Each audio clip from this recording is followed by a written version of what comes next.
A revisão do teu estudo botânico deve ser muito organizado. Então, aqui terá uma sequência de aulas de revisão dos chamados grupos botânicos, iniciando aqui com o grupo das briófitas. Iniciando então a nossa revisão do grupo das briófitas, devemos lembrar que elas apresentam aqui a característica de serem embriófitas, porque formam o embrião durante seu ciclo de desenvolvimento, um maciço de células sem cavidades. São atraqueófitas, por quê? Porque não apresentam vasos condutores de seiva e são criptógamas, porque a estrutura de reprodução não é evidente. No nosso ciclo de reprodução, que está aqui embaixo, ó, o que eu fiz? Eu utilizei o musgo como representante.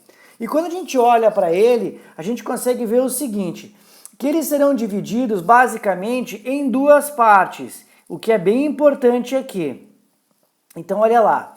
Quando eu começo dividindo ele, eu vejo o seguinte, a parte do gametófito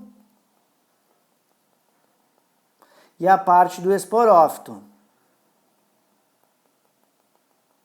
O gametófito haploide e o esporófito diploide.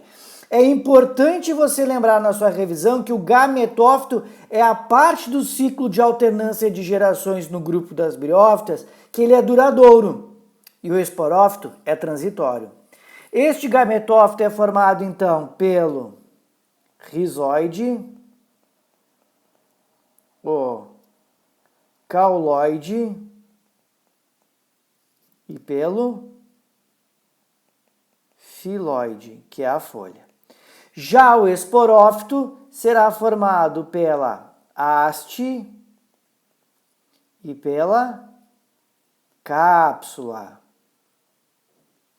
Muito bem, a partir dele, então nós teremos aqui o início do ciclo, quando a parte relacionada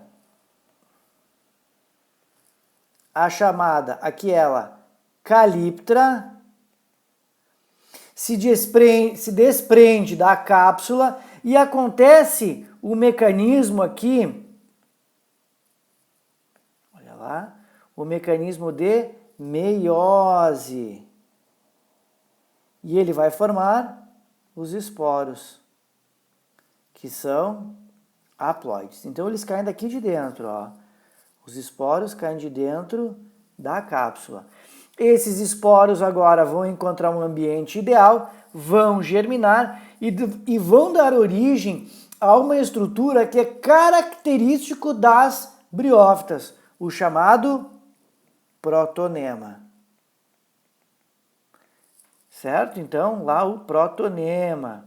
Só passar aqui e teremos o protonema, que é a estrutura filamentar originada a partir da germinação desses esporos.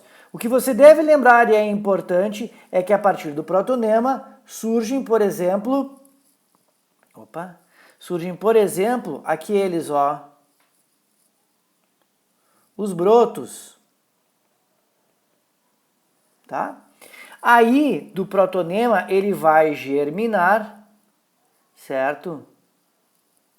E vai formar os gametócitos,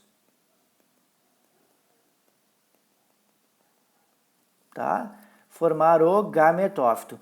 Quando ele forma o gametófito, o que acontece é que ele forma um gametófito feminino e um gametófito masculino, tá bom? Se ele forma isso, os indivíduos a gente entende que são dioicos nesse caso.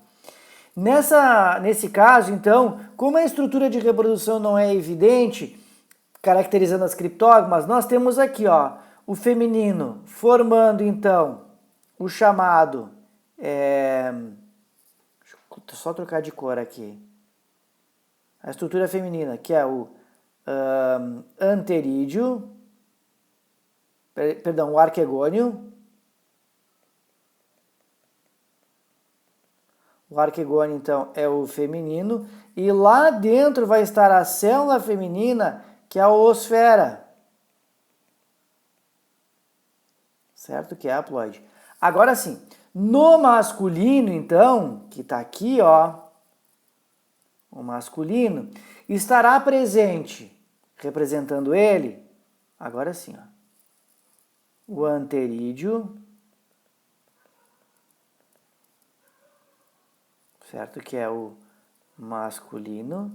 E lá dentro, os gametas masculinos, que estão aqui eles, ó, tá vendo? Que são os anterozoides. São haploides. Lembrando que o anterozoide ele é biflagelado, necessitando então de água para a reprodução. A íris se desloca por quimiotactismo, certo? Do meio de menor concentração até o meio de maior concentração, até encontrar a oosfera. Depois que acontece a fecundação pelo anterozoide com a oosfera, há de se formar aqui então um zigoto. Esse zigoto vai originar aqui dentro um embrião e em seguida um esporófito. Diploide, reiniciando o ciclo aí. Tá bom? Então esse foi o ciclo de reprodução e essa foi a nossa revisão sobre as briófitas.